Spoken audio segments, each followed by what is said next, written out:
Kain tayo guys. Ang ulam ko ay nilagang talong at saka ginisan ang palaya na maitlog. At saka ang pinakamasarap ay yung alamang na ginisa sa luya.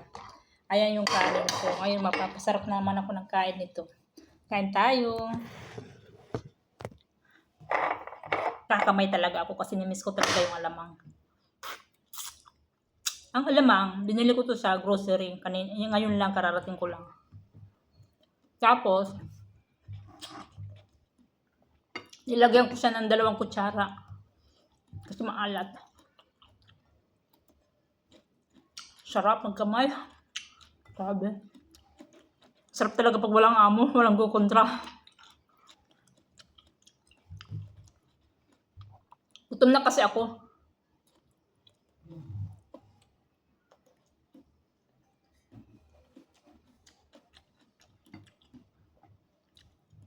Titingnan natin baka may uod. Kasi hindi ko ito binutas eh. Wala naman siyang uod. Sasaw ko sa alamang.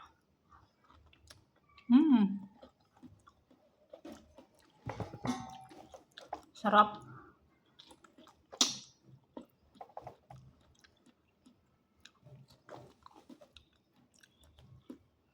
Tamang-tama yung alamang hindi masyadong maalat.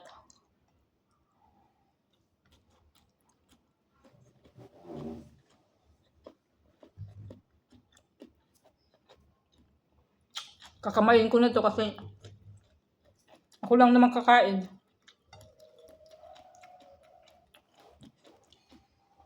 Sarap itlas yung kamain ng paa. Miss ko talaga yung alamang. Ilang taon na ako hindi nakakain ng alamang.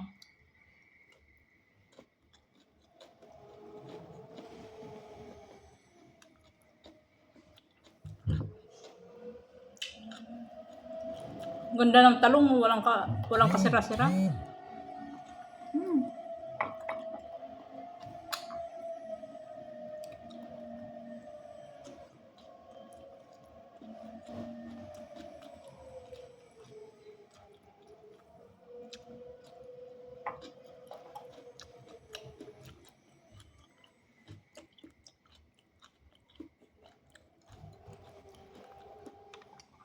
Yung kapitbahay ko, yung kaibigan ko ulit sumama sa akin pupunta ng grocery.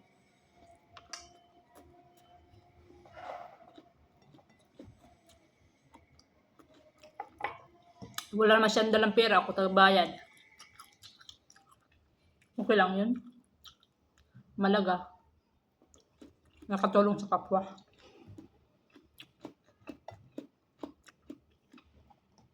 Sarap.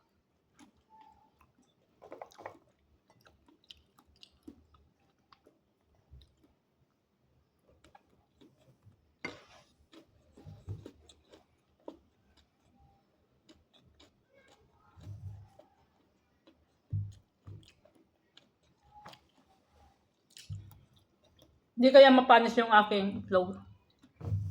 Ay yung palaya, marami pa eh. Sinamay ko kasi.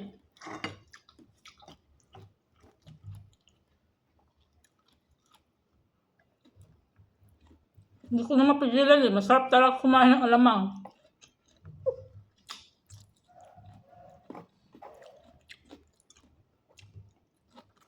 First time ko kumain ng talong na nilalaga at sausaw dito.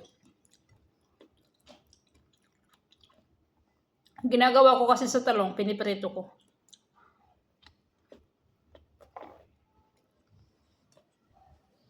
Ang bilis na mabusog. Busog na kagad ako eh.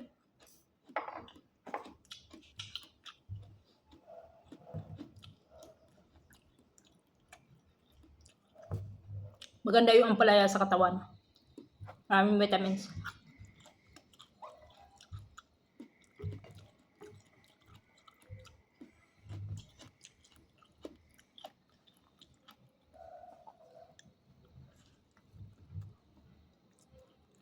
No, ako guys. Yun muna ako. Baka nandiyan na naman yung chismosa.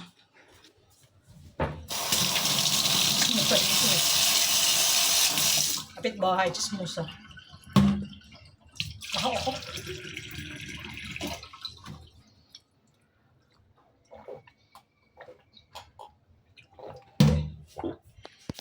Thank you, Lord. Batin siya ko.